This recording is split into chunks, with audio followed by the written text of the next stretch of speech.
Whaley, President and CEO of Genesee Country Village and Museum, Mohammed Keskin, Assistant Professor of Hospitality and Tourism Management in RIT's Saunders College of Business. We will also be joined by some of the students working in one of the partnership projects later in the webinar. Let's meet our presenters. Julie Decker is trained as an art historian, and her research and scholarship are at the intersection of museum studies, public history, and public art. Since 2008, she has served as editor of Collections, a journal for museum and archives professionals, a peer-reviewed journal published by Sage. In 2015, she edited the four-volume series, Innovative Approaches for Museums, which brought together research and practices in the areas of engagement, access, technology, collections care, and stewardship, as well as fundraising and strategic planning. In 2017, she revised one of the seminal museum studies textbooks, Museums in Motion, An Introduction to the History and Functions of Museums. Her newest publication is a monograph on a Kentucky-born sculptor, Enid Yandell, which will appear later this year from the University Press of Kentucky. Dr. Decker has curated or co-curated numerous exhibitions focusing on art, material culture, and public history, and has served as a consultant to public art projects and programs in the U.S. She is a past trustee of the National Susan B. Anthony Museum and House and is a juror for the Education Committee of the American Alliance of Museums. Dr. Decker earned her Ph.D. from the Joint Program in Art History and Museum Studies at Case Western Reserve University and the Cleveland Museum of Art. She joined RIT in 2014. Becky Whaley is President and CEO of the Genesee Country Village and Museum, the largest living history museum in New York State, located 25 miles southwest of Rochester. Genesee Country Village and Museum attracts more than 98,000 visitors each year to its campus, which includes 58 historic structures from the 19th century, moved from locations throughout western New York, as well as a gallery of sporting art and a nature center. Prior to joining the museum in July 2016, Ms. Whaley worked in the University of Rochester's Advancement Office for over 15 years, most recently as the Executive Director of Donor Relations and Stewardship. She also serves on the Board of Trustees of Allendale Columbia School and the Museum Association of New York. And she was a board member at Genesee Country Village and Museum for 18 years prior to joining the staff. Dr. Mohammed Keskin's professional background in higher education and industry spans the globe. He received his BS from Akdeniz University in Turkey and his PhD from Coventry University in the United Kingdom. He is an experienced hospitality professional, having worked in 4 countries before moving into higher education as a lecturer at Akdeniz University. He was an adjunct lecturer at Buckinghamshire New University in the United Kingdom before joining RIT in 2013. His research focuses primarily on destination marketing and tourist behavior, with special emphasis on visitor attractions, visitor experience design, and visitor engagement. He also has expertise in crises, disasters, and resilience management in hospitality and tourism, with particular interest in demand-side considerations such as crisis-resistant tourists. Additional research interests include technology integration in the marketing and delivery of hospitality and tourism services. He has played a valuable role in RIT's partnership with the Genesee Country Village and Museum and the Seneca Park Zoo Society. He serves on the George Eastman Museum's Marketing and Engagement Committee and Visit Rochester's Research Task Force. To our presenters, we are happy to have you all here with us today, and the audience is yours. Great, thank you, Lydia. So we're going to go through a few slides here in the beginning. You've seen the summary of the webinar online, so we won't go through that here. Just to orient you, the top 3 are the faculty and professional presenters, and of course the bottom 2, the young students who are with us today. So we'll catch up with Landon and Haley here in a little bit. So on the screen right now is a sort of an understanding of the partnership and who is steering our partnership. So we have a partnership steering committee, and those figures are on the left. So they include Becky and Mohammed and I, as well as faculty from across the university from several colleges, as well as additional staff from the museum, including Peter Wisby, who is located there on the bottom left. And then on the right, just some shout out about some of the praise and notification that has gone out about the partnership, because it is unique. It is the only one like it in the United States. So we do have some guiding principles, and we'll refer you to the website for the partnership, which is housed at RIT, at the RIT website. So we'll refer you to that link, but just to understand that it's an entire ecosystem, both with the university and with the museum, which has living history, as well as a nature center and museum, which we'll learn about here in just a minute from Becky. We have the main goal is to forge this connection between both entities, meaning the university as well as the museum. So I'm referring to all portions of the museum there. And that's also an important part in that we connect with students, faculty, staff, the public, as well as the entire museum network, both the long-term employees as well as seasonal staff and so forth. So with that, I'm going to turn things over to Becky Whaley, whom you see here on your screen, and we'll queue up her next slide. Thanks, Julie. So I wanted to take a couple minutes and explain more about the museum, who we are, and the opportunities that we have for students to be involved with us. So as was mentioned earlier, we are located about 25 minutes south of RIT in Mumford, which is still in Monroe County, but very centrally located to visitors from both Rochester and Buffalo and throughout the world. We get about 95,000 visitors a year. We're open 12 months of the year, though we have our regular season where we're open, fully open, and then we have special events throughout the rest of the year. So we are the largest living history museum in New York, and the third largest in the country. What that means is we have the third largest number of historic buildings of any museum in the United States. And those buildings span basically the entire 19th century in terms of the time frame that they portray, and they cover everything from small log cabins up to Victorian, probably 4,000 square foot home. They also include businesses, so we have a working brewery, we have a store, we have a post office, we have 2 churches, we have all kinds of buildings that have trades that are done in them, so blacksmith, tinsmith, cooper. And in virtually every one of those buildings that I just mentioned, on a regular day, there will be a costumed interpreter in there who is very knowledgeable and who is working with the public, answering their questions, frequently doing demonstrations. So we cook in generally 3 buildings every day. So if you're a visitor, you can come and see that happening, or you can come and see our craftsmen work. We do a lot of special events, and as you'll hear, there's been an opportunity for the RIT faculty and students to be involved with us. And then in addition to our village, we have a nature center and a gallery. And so I'll tell you a little bit about how the museum was formed, because the most interesting thing about us in many ways is that every one of these buildings that is here was moved. So 50-something years ago, there were no buildings. It was just a cornfield. And so my grandfather, Jack Whaley, and Stuart Bolger started moving buildings in 1966. You can see they came in pieces. Hetchler House was one of the first ones. That's the building that we interpret as the first building on the spectrum of the time that we talk about. And then they started adding more buildings. You can see April 1969, we were up to 10 buildings. This is the diagram of kind of what the vision was for what the museum would look like. And then we added another 19 buildings between 1971. And our last building was added in 2004. It was at Taylor Shop from Garbett, New York. And as of right now, we're not adding more buildings, but we are working hard to take care of the ones that we have. And so a good example that we talk about is our Hyde House. It's our kind of iconic octagon house that was moved from Friendship, New York. You can see that's what it looked like when it was about to be moved. This is it on site being put back together, so they were all taken apart piece by piece and moved.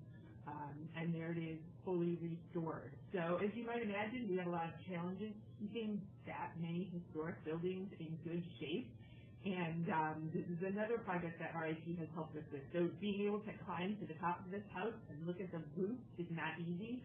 So we worked with some students at RIT and with Pictometry, which is a company that's spun off from here, to look at the roof of this building. You can see this is thankfully, this is about 4 years ago before the roof was replaced, but we could fly the drone up there and see that, yep, we have a problem, and we need to fix some of these shingles. So we worked together to do that. As I mentioned, we also have a gallery, so it has two collections. It has an outstanding sporting arts collection, and then it also has a collection of about 3,500 pieces of 19th century clothing. And we'll talk a little bit more about how RIT has been involved in the gallery as well. I would say remember this glove and and also the mannequin, and look at her waist and how small that is, to think about how maybe modern day mannequins would not work so well for this clothing because they were people were generally smaller back then. You can see this is some of how our collection is stored. And then we also have a nature center. So we do classes. We have about 5 miles of trails. We have a sugar house where we're making maple syrup. And we also have, again, in a preview of something you'll hear about in a few minutes, we have animals and we have owl skulls. And so we turned to RIT to help us with our owl skulls as well. So there's a lot that goes on, and we are thrilled to be part of this partnership and to have the expertise of RIT to help us keep our site going and keep our audience engaged and informed. Great, thank you, Becky. So what I'm gonna just do a couple of things before I turn things over to my colleague, Professor Keskin. And some of the projects that we are working on or have worked on include a couple of recent completions. So one of these is what you see on the screen, which is the creation of an uncommon crest, which is the name of the team that actually created it, whom you're seeing there. And what this involved was actually taking an amalgamation of several plans for a 17th century common crest and determining, after visiting those locations that have these presses, what would be a good plan for actually recreating one using 21st century and 19th, 18th, 17th century technologies. So the students from the Kate Gleason College of Engineering developed the plan, and they also collaborated with a museum studies student who you see at the left there. And so the team put together a plan and constructed this, but they could not have done it without the expertise of Matt Schofield, who you see on the far right, who is the resident or one of the 2 resident blacksmiths at the museum. So his expertise was invaluable in terms of metallurgy, but also in terms of the practice of blacksmithing, so that some of the intricate portions of the press could be completed using abilities and techniques that were found historically and that you can actually see if you go to Genesee Country Village Museum. So that's one project that was completed. And then something that is a little bit more sort of amorphous are class projects that might develop into kind of an ideation that is rooted at the space of the museum. So I just selected one example. We have several of these, but one of these was from the spring of 2017 when we worked with a game design faculty member, and so she and her students, you see them on the left on a very sunny day, going to the historic village and walking around and getting exciting for the development of both an analog and digital sort of, quote, trading card game. So on the right is one ideation from one of the students from that cohort. So with that, I'm going to turn things over to Dr. Keskin, who's going to walk us through kind of his perspective in terms of research and practice in the classroom.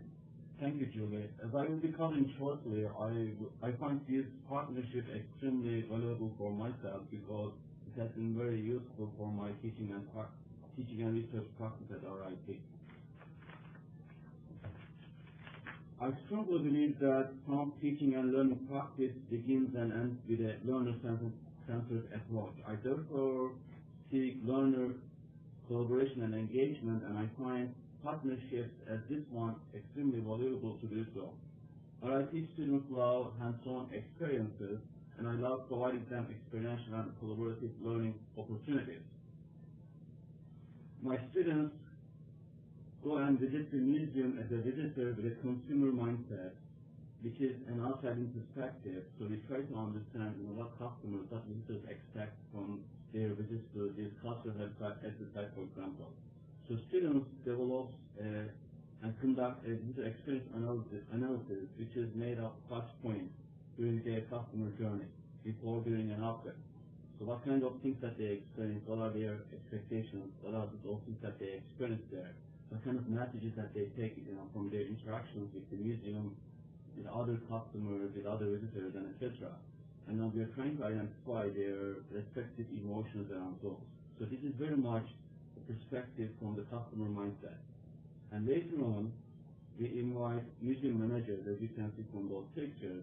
They come and visit our class, and they talk about the museum, they introduce themselves, and then they start talking about operations. So they do cover all those things that are related to operations, which is an inside-out perspective. Later on, we do debate how you can balance the perspective of the customers or visitors and the operations. So it's really an invaluable experience for our students, and students really learn a lot from this experience. Over here, we are listing those classes that I teach at RIT, and two of them are utilized for this experience. So as you can see, one of them is for the undergraduate, service management in a global economy, and the other one is the conventional event management. So I'm using both undergraduate and graduate students to have been exposed to experiences in the museum.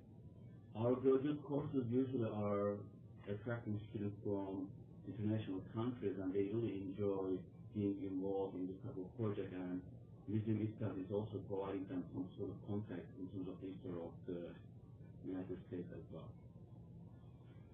So over here, some of the examples of what I just covered, you can also see in a table. For example, for service management in a global economy class, which is the undergraduate class that I teach, so we have gone and visited the museum during their fall festival and agricultural fair. So the students constructed a digital experience, and then we had managers from the museum speaking on our class. So we have discussed everything around marketing and operations and customer engagement, and that was a really good experience, and we continue to do so. So for the convention and event management class, this is going to be the third year we have been collaborating on that. And my students do enjoy going and being volunteers during their Maple Syrup Festival. They really enjoy interacting with volunteers and all those managers and staff members in this huge festival happening there. So it's a really great experience for students. But also, so these are some of the pictures that you can see from those experiences. So we have experienced the Owl Moon, for example. All those pictures in the bottom are from the Owl Moon experience. And then some of the guest speakers on the left side on the top, and then the others are really from the Maple Syrup Festival. I also want to talk a little bit about the research, because my research is dealing with destination marketing, behavior, and visitor engagement. We have started a research recently last year, and I'm collaborating with my colleagues on that project. I'm going to be talking about that very shortly. And so my research is available in this journal. In terms of the research that we are doing, the title of that research is Exploring Stakeholders' Experiential Journeys through an Authentic and Sincere Cultural Attraction, the case of the Interactive Site. So user experiences can be analyzed in 3 analytical phases. So those phases are before, during, and after. So after phase is very important, because it is important for museums and cultural attractions to improve the consequences of the visitor's experience. So in order to improve that, you really need to be able to manage what happens on the site. And in order to be able to manage what's happening on the site, you really need to understand what's happening before they even got there. So in order to measure all these kind of things, we put a long survey together, which is like 4 pages. And we have got so many questions and items, etc., but it is a really good survey. And I'm going to talk about that shortly. So what we are basically doing is, we are trying to understand the memorable experience, because the success of the cultural heritage attraction often centers on whether they inspire positive memorable experiences for their visitors. And we are really looking at what predicts, what makes their experience in a museum memorable. So we have been trying to measure all of these types of questions, and I think we are trying to understand in detail the predictors and also measures of the memorable customer experience, and potentially that leads to word of mouth or recommendations and loyalty for them to come back.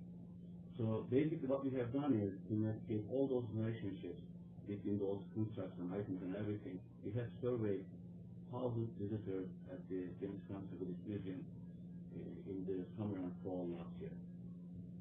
Over here, we also have the partners from Scotland. Martin Gannon is working at the Edinburgh Napier. Dr. Babak Tahar is working at Hayat Walk. So they're from Scotland, and at RIT, as you can see from the picture, from left to the right, the director is part of my colleague over here, and I am also there, and Raj Murphy from the College of Business, all of us working on this project together. Basically, we collect qualitative and quantitative data, and we are collecting this data in 3 phases. We are almost done with the second phase. We are going to be collecting some additional data for the phase 2. So we are collecting data from visitors, we are collecting data from employees and locals. Later on, we will also speak to the managers in terms of focus group perhaps, just to triangulate all the data that we have. So over here you can see the preliminary result of our survey data. So we were able to reach out to 22% of the members, which is 218, and only 17% of those in our survey has a connection to heritage or society. 40%, but 1% of visitors have been to the museum at least 5 times. There were only like 9% they were visiting the museum for the first time. A slight majority of the visitors are female, and if you look at the age distribution, it is distributed evenly, like 30% from 18 to 35, 30% above 56 years old. Almost 2/3 of visitors are married, and almost half of visitors are full-time employees. So over here you can see the catchment area. So although the numbers of those who are coming outside of the New York State are not necessarily very big, but we did have visitors, and we also collected information from them. So there were people from different parts of the United States, as you can see from this map, but there were also people coming from international countries, so we also had received their feedback. And over here, as you can see, this is the catchment area. The catchment area for the James Council Museum is quite large.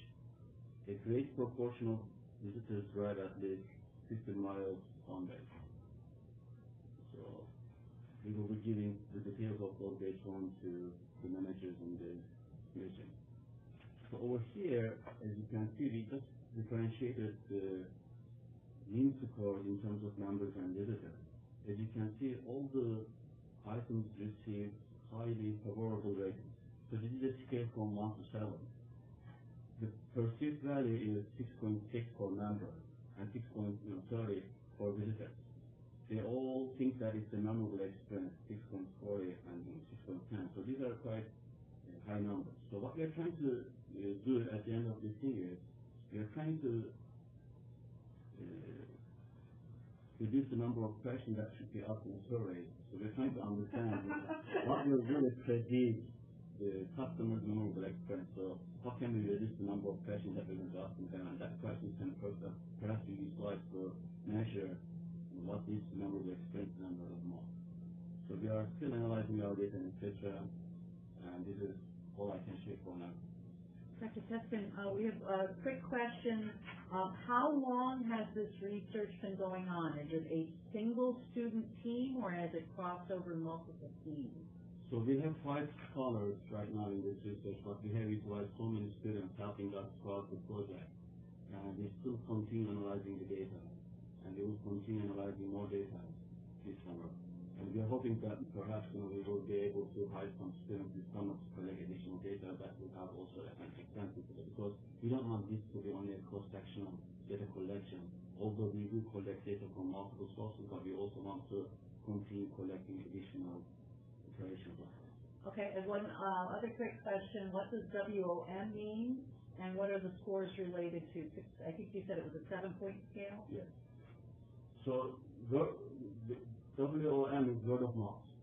Okay. To what extent people are recommending this place for others, and to what extent they're interested in coming back. So because this is a not commercial type of experience, they were really happy to talk to us, and RIT has also this brand. So we were approaching them professionally, and they were giving us their emails and etc. We had an opportunity to collect at least 50% of respondents' emails as well, and we're going to be following up them for post-experience survey. Okay. And quickly, can you define C2C under customer-to-customer interactions, or visitor-to-visitor interactions? Okay. All right. Great. Thank you, Mohammed. That's really exciting to hear the recap. So a couple of things that we're going to move on to are some other completed projects, sort of short projects that we're referring to. So on the slide here, I have an image of a social media audit that was conducted by Eric and Hickey, who was a graduate of 2017 from RIT, from our ad and PR in the School of Journalism in the College of Liberal Arts. So for part of that, she looked at benchmarking to figure out what some of the other living history museums are doing in that landscape of social media, and maybe what GCDNM or the museum could do to sort of maybe borrow ideas from, but also glean sort of an understanding of what's working in the field, and then how they could implement that. As Becky mentioned, they have full-time activities, even though some of the, you could say like this, year-round there are things going on at the museum, so it's important to get the word out about that, and social media is one of the pieces to that. So that work was also then continued by another subsequent student in another program. So the idea is sort of getting a benchmark out of 2017 where things stood. And for this exciting one, we're going to turn to Becky so that she can give us a sense of how this came about. So Becky, talk about the skull. So as I mentioned, we have a nature center, and part of the educational experience there is looking at different animals, and particularly ones that are native to this area. So we have a lot of owls around, and we had an owl skull. And so apparently you use beetles to clean the flesh off of owl skulls. And so, as we do many times, we said, is this something RIT could help us with? And so we reached out, and it turns out that they do, in fact, have beetles in one of their biology labs, I think. Yep, and science. Yep. So we turned our owl skulls over, and I think what they looked like to start with was the one on the left, and they came back all nice and clean. So you never know what we might be able to work together on. So Becky, why would you need a skull like that? I mean, so we have thousands of school kids who come to the Nature Center every year. So they would come and they'd be able to see it, they could touch it, whereas if you look at the one on the left, like that is not good for kids to be able to interact with. So this provides the opportunity for them to do that, and it just will keep it intact for much longer. Yeah, and that hands-on learning, I think, is something, I mean, this is one example, but that's everywhere, circulating throughout the village. So that's an exciting, maybe odd from my perspective, but so useful example. But it works. And then we have a couple of others that I'm just going to touch on briefly before turning things over to our students.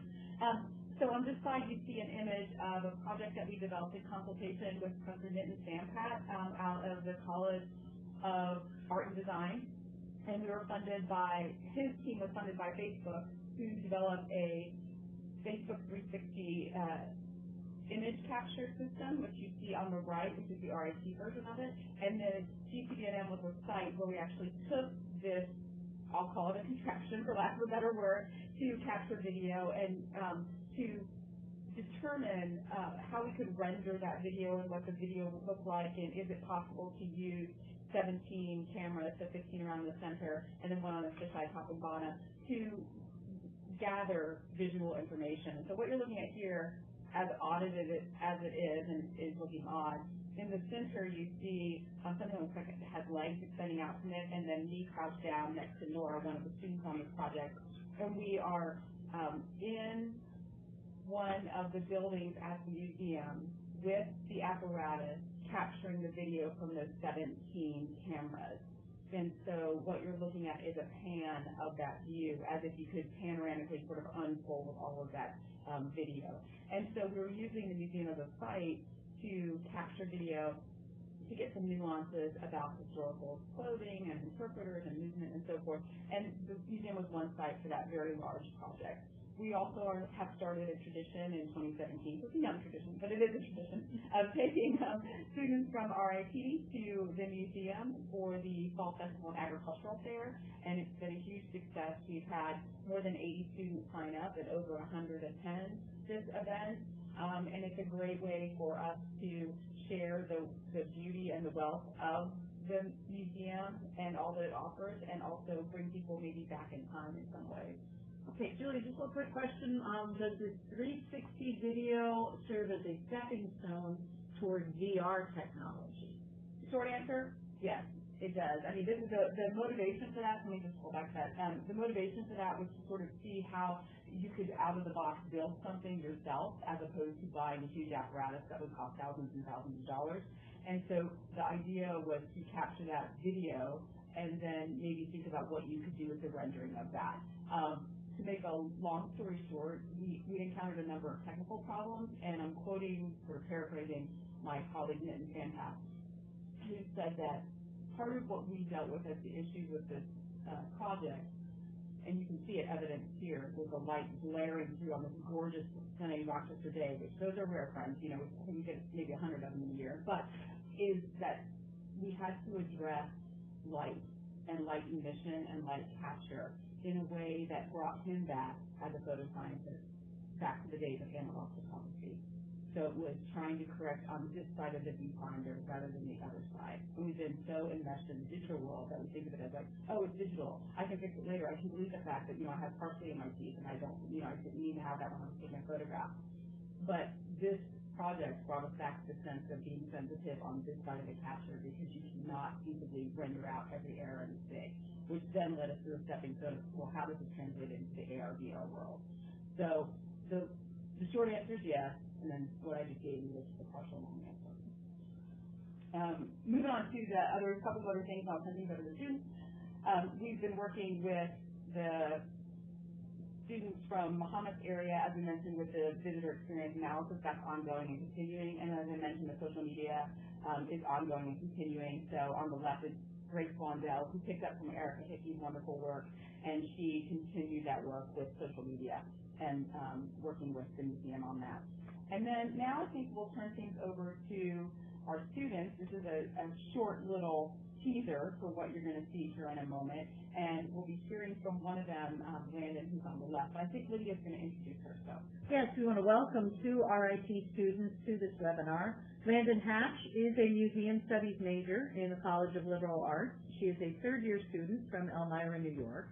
And Haley Sanadad is a mechanical engineering student from the Kate Gleason College of Engineering. She is from Fremont, California, and she will be graduating this May, and she just told us she just got a job offer, so she's all set. Welcome. All right, so I think, Landon, you want to say hi and we'll keep a video with you? Hi. Okay, so here we go. So let me cue up this video, and if the technology gods are on our side, we'll have video. Otherwise, we'll have Landon tell us the story. So hang on.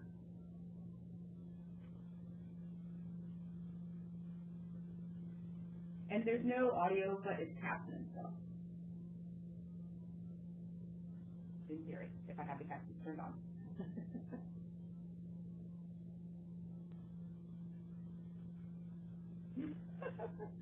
All right, so Landon, kind of walk us through maybe some of this project. Let me pull our slides back up and sort of tell us. So we get the point that we have a hand size differential and we have some mannequins, but maybe can you walk us through this a little bit? Thank you, Dr. Becker. So I joined this project in January of last year, and as Becky said earlier, the village has this beautiful 19th century historical clothing collection, the Ring collection. and the green section has an upcoming exhibit on Victoria Closet fashion in the 1840s, for which they wanted hands for their mannequins. And as Becky said earlier, Victorian people were a lot smaller than we are. This is due to a number of factors like nutrition and living in closer, cramped quarters. So we've evolved to be bigger. And modern mannequin hands for museums that are museum and other archival quality are not only very expensive, but they match our proportions. They don't match Victorian sizes.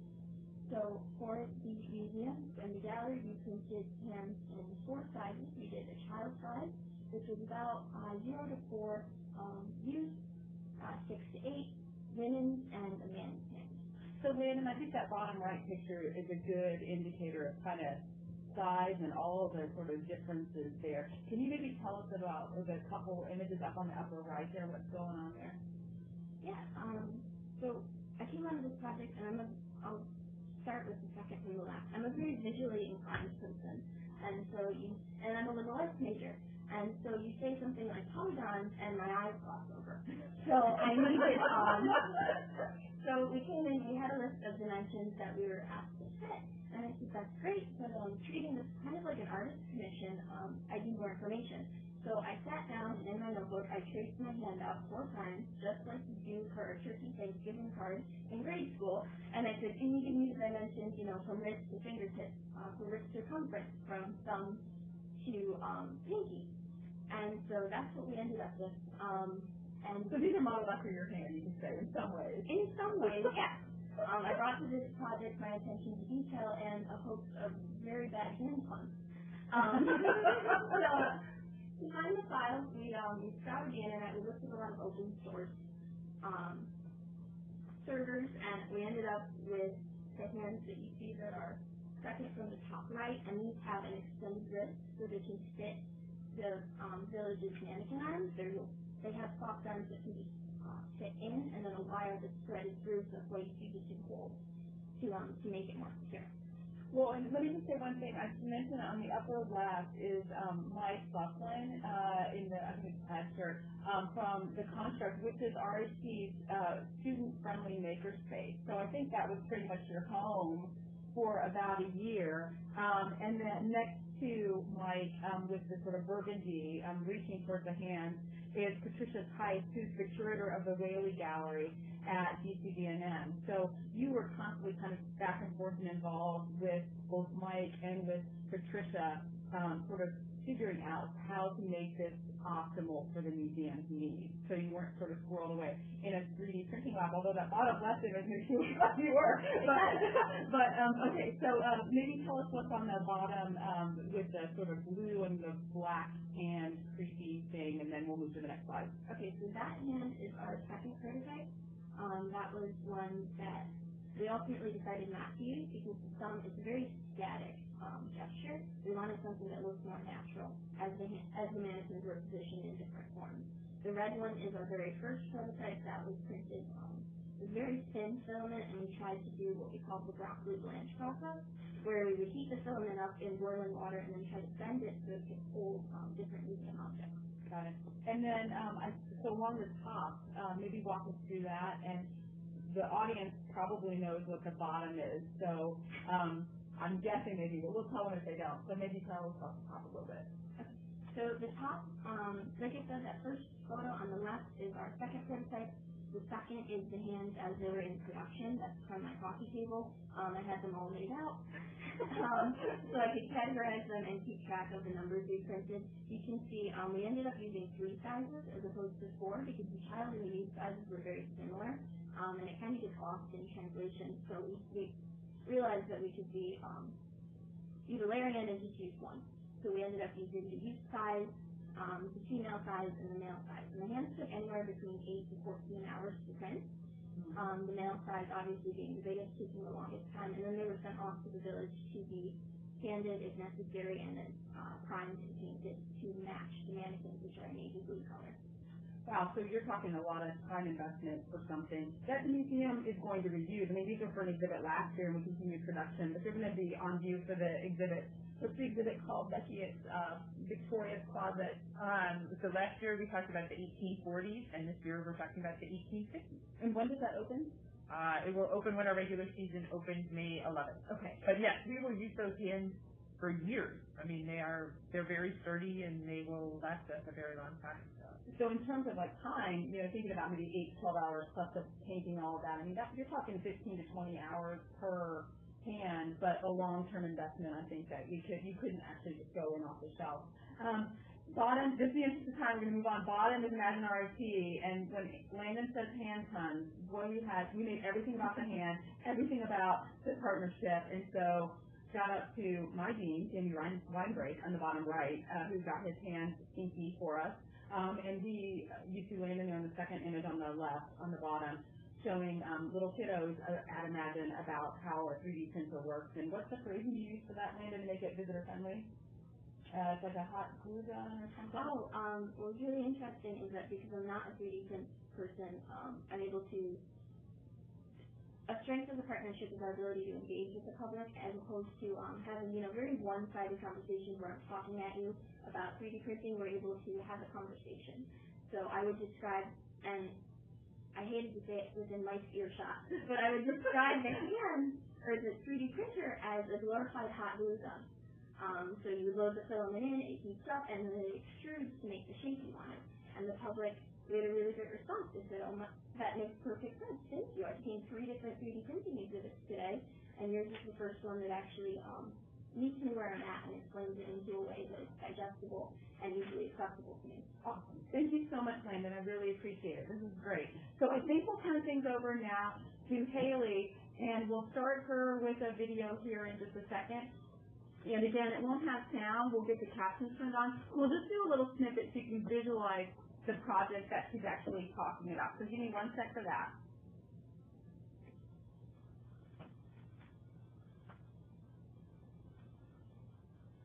Well, first of all, thank you all for having me here today. This is very exciting for me because we were assigned this senior design project beginning of the last fall semester, which would be August 2018. And what is really cool and unique about the Genesee Country Village Museum is I've never been to a living museum before, and so when I was first assigned to this and learning about cannon fire and reenactments and the like, it was a great learning experience for me as an engineer to see different applications of my field. And so Genesee Country Village came to our team and was talking with us about having the cannon and artillery fire back in the village. And as Becky mentioned before, it is the largest living museum in New York, third largest in the country, and the biggest problem with that is most reenactments happen in open fields. In fact, during the Civil War reenactments at GCVM, those occur in the south field, away from the buildings, away from the village, where the spectators are still safe, but then the reenactors are just charging at each other. GCVM is unique in the fact that they try to allow the battles to happen in the village, in between all these villages, and taking over from the Confederates and the Unions. And so, with that in mind, he worked with Reynolds Battery, who I believe is captained by John B., to see where they would like to have cannon fire in the village, and then moving from that, which buildings would then be affected, and how can we as engineers figure out what damage is being caused, if any, C, what can we do to minimize the damage, and C, implement a way for us to track what damage is happening. Because there can be cases where the reenactors will say, 3 windows or 3 panes got broken on this building and we noticed a crack in this one. But if there's no system or damage tracking happening prior to that, it could be damage that happened earlier in the year or even before the battle started. So let me say, Haley, so on the video, and this is really kind of jumpy, but we'll send the links around to that so you can view it on YouTube. But Haley mentioned Reynolds Battery, and so whom you're seeing there actually running the number 3 ordnance cannon is members from the Reynolds Battery. So they were instrumental really to getting this testing off the ground so that we could actually see, and there you saw, that's what we were waiting for the big charge there. So to actually help the team from Kate Gleason College of Engineering to figure out how cannon fire actually was determining maybe some risk factors for the museum. So with that, I'll pop out of the video and then turn to the slides, and maybe you can tell us what we're looking at here. Perhaps. Maybe. So this is That's our team number, so if you guys want to look us up online, we're multidisciplinary senior design team T19454. There's an edge site where we post a lot of our information. The first test that we did was back in October. We were in the village. We found 3 prime locations that Reynolds Battery would like to have the cannon fire, and so that narrowed our scope from all 19 plus buildings in the museum property to just, I think we narrowed it down to about 6 buildings that we then focused the tests on, as well as then recording suspects on the window panes as well as from the flashers. And so it was our 3-inch orange cans that's the most commonly ones used. So it is very dependent on the different batteries or different groups that would come to GCM. And so here are pictures of the different test days with me and my other team members. We are a group of, I think, 2 other mechanical engineers and 1 industrial engineer. We talked a lot with Reynolds Battery, learning about the process, how they make their charges, what regulations they follow. We learned a lot because different, I don't want to say different batteries do different regulations. All of them follow under the National Cannon, I think, Artillery Association. And so generally the rule of thumb is for every inch bore you have on a can, you need 3 ounces of powder. And so since they have 3-ounce cannons, they do 3 ounces per inch, so you can do a maximum of 9 ounces. So they do undercharge and actually have 8. And they have a scale of an entire system of how you wrap the aluminum foil for making the different charges. We had different subject matter experts as well as professors assist us. So thank you to a lot of our IT staff and faculty. We had Professor Ted Kinsman with us with his high-speed cameras to measure the probe sensors on the window panes to see how much it would deflect either the sound pressure and the noise of the cannon fire. What college is he from, do you remember? I believe the Art and design, that's what I thought too. And then you're working in the direction of Art North, right? Yes, he is our MSD guide. And then bottom image, second from the right, is of course Dr. Betsy Barlow, who heads up all of MSD and is everyone's hero. So last image there, so the image of the team. So anything you want to mention about that before we turn it over to questions? We Yeah, wanted to do more testing. Yeah. We didn't get to test until October, and shortly after that the cannons were put away for winter storage because the weather out here can be rather cold and terrible. But fun fact is that we were actually donated to testers from GCM, and our team is currently working on doing some model testing. So we are hoping to reproduce the cannon sound using a speaker cell as well as then replicating that sound wave and doing that instead of doing cannon fire. Oh, okay. We'll get a little harder to do that here on campus and get everything approved, but.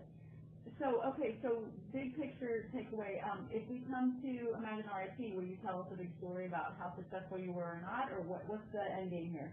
End game at RIT is we'll show you our little test facility and hopefully examples of how the cannon would be fired. Not at the same level, but then you see the audio stuff, sound wave and everything else. Okay, so we've got that to look forward to in May. We've got the exhibit at Dennis Metropolitan Museum with Land in Hand to look forward to as well. I think with that, we were thinking we would turn things over to maybe questions from our audience, and I'll sort of skip ahead to an image at the end which has kind of the listing of the partnership and where people can go to find more information. So I'm going to skip over a few slides here, all of which is content that we can find online. And so these are some of the testimonials of some of the students that have been involved.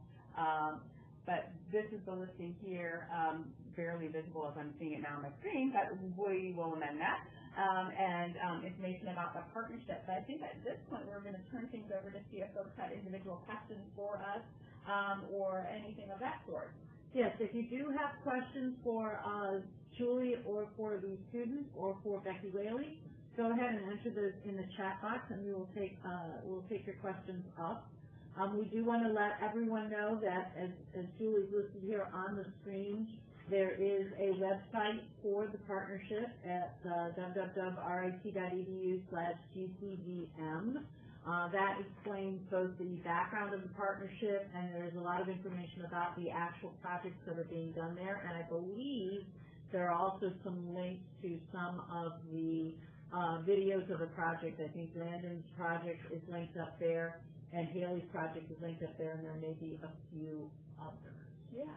I was just going to ask Becky maybe if she wants to talk to us about a couple of the events that are coming up at the museum. So if folks have heard this, sort of like maybe what's on the horizon, sort of in terms of events coming up, whether it's classes or evening events, or I know maple sugar. We've heard a lot about maple sugar, so we've got to sort of hone in on that. So what's going on there in the next few weeks or so? So we start our Maple Sugar Festival at the end of March. We have 2 weekends, the 23rd and 24th and 30th and 31st, where you can come, learn all about how sugaring happened from the 19th century up through today. There are 8 buildings, I think, open in our village. Another connection is that one of them that's going to be open is our new print shop. And actually tomorrow we are moving our 19th century printing press from one building to another with the help of the Carey collection. And the curator from there, she's helping us figure out how to take this printing press apart and move it to a different building. So it literally, we don't have, a week that goes by that we don't have a new project idea that comes up and a way that we can work together. So maple sugaring, then we get into April, we have the start of a spring break camp, and then as I mentioned, our regular season starts May 11th and will run through Columbus. Well, and I'm glad you mentioned the piece about the printing press, because you mentioned Amelia Fontanelle, who's the curator of the Carey collection. So that's kind of like an example of a huge project that RIT sort of has a little sliver of expertise to provide.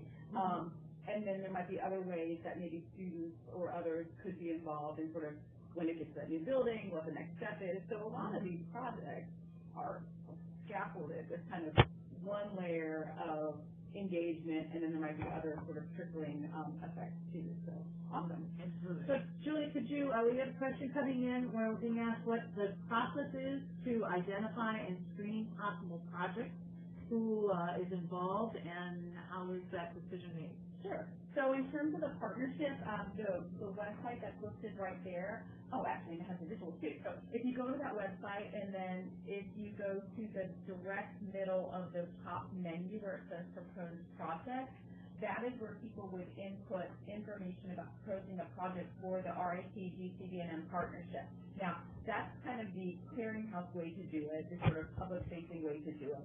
Oftentimes it might involve someone shooting me an email, such as this morning someone had proposed, hey, I'd be interested in maybe working with the museum on developing something about canning or food or gardening, and this is an RIT person who reached out to me. And so in that particular case, I can forward that information to Becky, and then we can talk about it. We have a partnership steering committee that sort of guides the work, the overall work of the partnership, but the committee is not a sort of boots on the ground every day rubber stamping. It's sort of like the overall visioning.